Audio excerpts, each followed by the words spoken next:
আসসালামু আলাইকুম dear doctors and medical student, সকলকে ওয়েলকাম টু বাংলামেড পাবলিকেশন। আমরা জানি জেনারেল এক্সামিনেশান আন্ডার গ্রাজুয়েট এবং পোস্ট গ্রাজুয়েট লেভেলে স্যাররা প্রতিনিয়ত পরীক্ষাতে দিয়ে থাকেন এবং বেড সাইড রাউন্ডেও কিন্তু স্যাররা আপনাদেরকে জেনারেল এক্সামিনেশান পারফর্ম করার জন্য বলে থাকেন। তো আমরা আজকে আপনাদেরকে জেনারেল এক্সামিনেশানটা দেখাবো। শুরুতেই পেশেন্টের কাছ থেকে কনসেন্ট নিয়ে নিতে হবে এবং সাথে সাথে পেশেন্টের একটা প্রপার এক্সপোজার করে ফেলতে হবে এবং পেশেন্টের একটা প্রপার পজিশনিং করতে হবে। মেল পেশেন্ট হলে তার গায়ের শার্ট থাকলে শার্টটা খুলে ফেলতে হবে, আর ফিমেল পেশেন্ট হলে যতদূর পারা যায় ততদূর এক্সপোজ করে ফেলতে হবে। তো ঠিক আছে, তাহলে আমরা শুরু করি। আসসালামু আলাইকুম, আমি ডক্টর মামুন। আমি আপনাকে একটু পরীক্ষা করব, আপনাকে কোনো রকম কোনো ব্যথা বা কষ্ট দিব না। আপনি আপনার শার্টটা একটু খুলে ফেলবেন প্লিজ।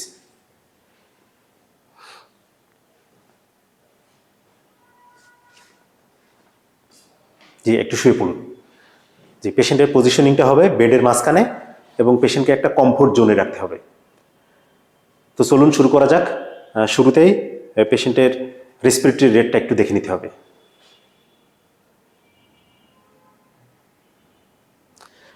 তারপরে পেশেন্টের টেম্পারেচারটা একটু দেখে নিলাম। দেখে নেওয়ার পরে যদি দেখি যে পেশেন্টের টেম্পারেচার অনেক বেশি আছে, তাহলে সেক্ষেত্রে একটা থার্মোমিটার এক্সামিনেশন করার শুরুতে পেশেন্টের মুখের ভিতরে দিয়ে নিতে হবে এবং বলতে হবে যে এটা একটা ইনট্যাক্ট থার্মোমিটার, আপনাকেই প্রথম ব্যবহার করা হচ্ছে। তো শুরুতে থার্মোমিটারটা দিয়ে নিতে হবে, তারপরে পরবর্তী প্রসিডিওরটা শুরু করতে হবে। টেম্পারেচারটা দেখলাম, তারপরে হেয়ার লাইনটা একটু দেখে নিতে হবে।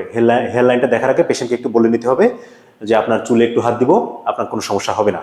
যে হেয়ার লাইনটা একটু দেখে নিলাম। তারপরে এবার লিম্ফ নোডগুলোর উপরে জাস্ট একটু ওভারভিউ করতে হবে। তার কারণ আমি যদি পরবর্তীতে লিম্ফ নোডগুলো যদি দেখার সময় না পাই, তাহলে যেন আমি বুঝতে পারি। আচ্ছা, এবার আমি থাইরয়েডটা দেখে নিব। আপনি ঢোক গিলেন, আচ্ছা ঠিক আছে। এবার আমি এক্সটার্নাল অডিটরি মিউটেসটা একটু দেখে নিতে হবে।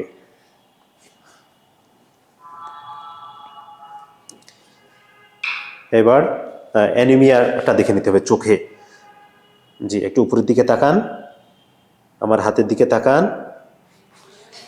তারপরে টর্চ দিয়ে নাজাল অরিফিস দেখে নিতে হবে। জি, তারপরে আমি টর্চ দিয়ে ওরাল ক্যাভিটিটা দেখতে হবে। জি, একটু হা করেন। ওরাল ক্যাভিটির মধ্যে কোনো ওরাল আলসার্স আছে কিনা, ডেন্টাল ক্যারিস আছে কিনা, ওরাল ক্যান্ডিডিয়াসিস আছে কিনা, ওরাল হাইজিনটা দেখে নিতে হবে। তারপরে বলতে হবে আপনি জিহ্বাটা বের করেন। জি, একটু জিহ্বাটা উল্টান। তাহলে এইখানে অ্যানিমিয়া এবং জন্ডিসটা দেখে নিতে হবে। জি, উল্টান জিহ্বাটা। আচ্ছা, ঠিক আছে। দেন আমাদের বনি টেন্ডারনেসটা দেখে নিতে হবে। বনি টেন্ডারনেসটা দেখে নেওয়ার আগে রুগীকে বলতে হবে আপনার কোনো ব্যথা আছে কিনা এবং বলতে হবে যে এখানে একটু চাপ দিব, আপনি কোনো ব্যথা পাবেন না। তাহলে ঠিক আছে, আপনার এখানে একটু চাপ দিব, আপনি আশা করি কোনো ব্যথা পাবেন না, বা ব্যথা পেলে আমাকে বলবেন। যে বনি টেন্ডারনেসটা দেখে নিলাম। এবার গাইনিকোমেশিয়াটা দেখে নিতে হবে। গাইনিকোমেশিয়া দেখার আগে বলে নিতে হবে আপনার এখানে একটু হাত দিব আমি। দেখে নিলাম, গাইনিকোমেশিয়াটা দেখে নিলাম। তারপর এবার ডিহাইড্রেশন স্ট্যাটাসটা দেখে নিলাম।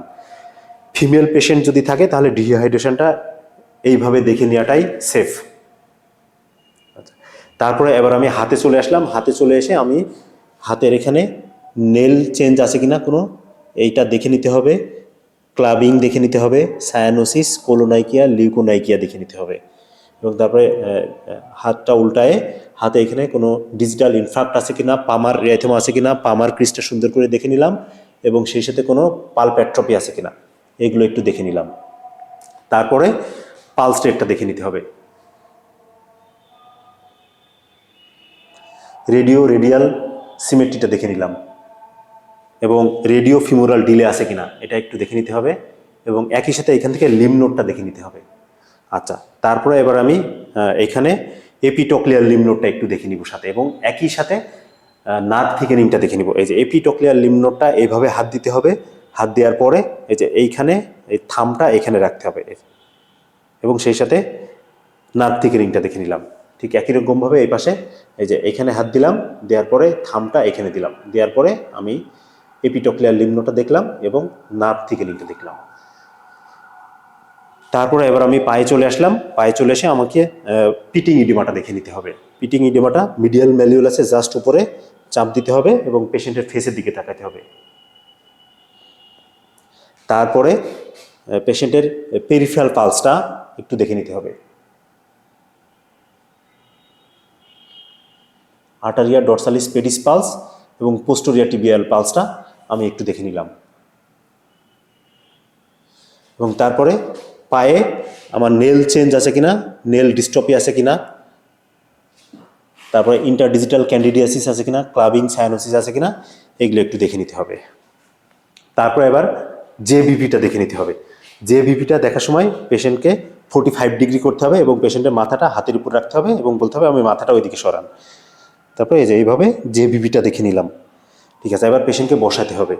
বসানোর পরে পেশেন্টের স্পাইনটা আমি দেখব। স্পাইনে আমি কী জিনিস দেখবো? স্পাইনে মেনলি স্পাইন টেন্ডারনেস আছে কিনা, কোনো গিব্বাস আছে কিনা। তো স্পাইনটা আমি এইভাবে দেখে নিলাম।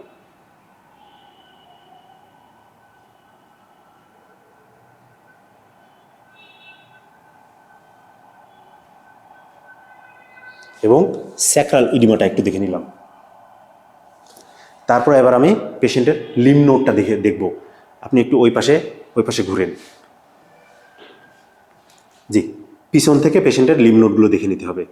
লিম্ফ নোডের ভিতরে এই যে প্রথমে সাবমেন্টাল, এই যে সাবমেন্ডিবুলার এবং তারপরে পেশেন্টের cervical group of lymph node, এটা দেখে নিব।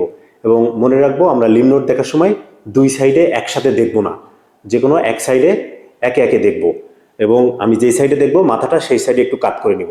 তাহলে আমি ডান সাইডেটা দেখছি, ডান সাইডে পিরিয়রিকুলারটা দেখলাম, দেখার পরে অ্যান্টেরিয়ার চেনটা দেখলাম। এবং ঠিক অনুভাবে বাম সাইডের প্রিয়রিকুলার এবং অ্যান্টেরিয়ার চেনটা দেখলাম।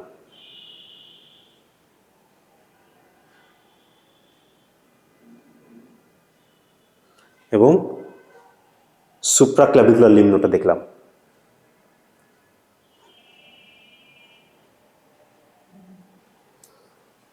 স্ক্লেনিক গ্রুপ অফ লিম্ফ নোডটা আমি এভাবে দেখে নিলাম। তারপর আমি পেছন থেকে এক্সিলারি গ্রুপ অফ লিম্ফ নোডের পোস্টোরিয়ারটা আমি দেখে নিলাম। পোস্টোরিয়ারটা পেছন থেকে দেখে নিতে হবে।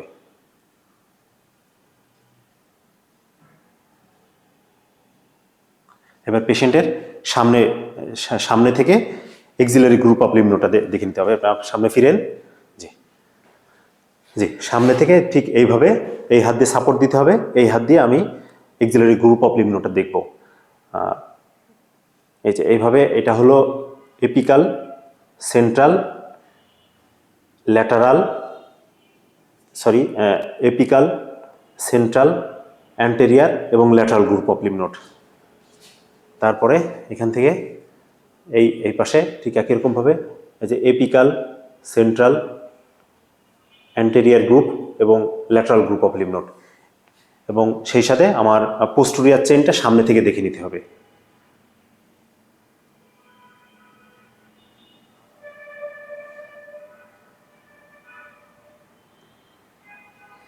সবার শেষে স্যারকে বলতে হবে, sir I want to measure blood pressure. এবং সবার লাস্টে পেশেন্টকে ধন্যবাদ দিতে হবে এবং পেশেন্টকে তার আগের পজিশনে ফেরত দিতে হবে। এবং ঠিক আছে, আপনাকে অনেক অনেক ধন্যবাদ। ঠিক আছে, ধন্যবাদ সকলকে।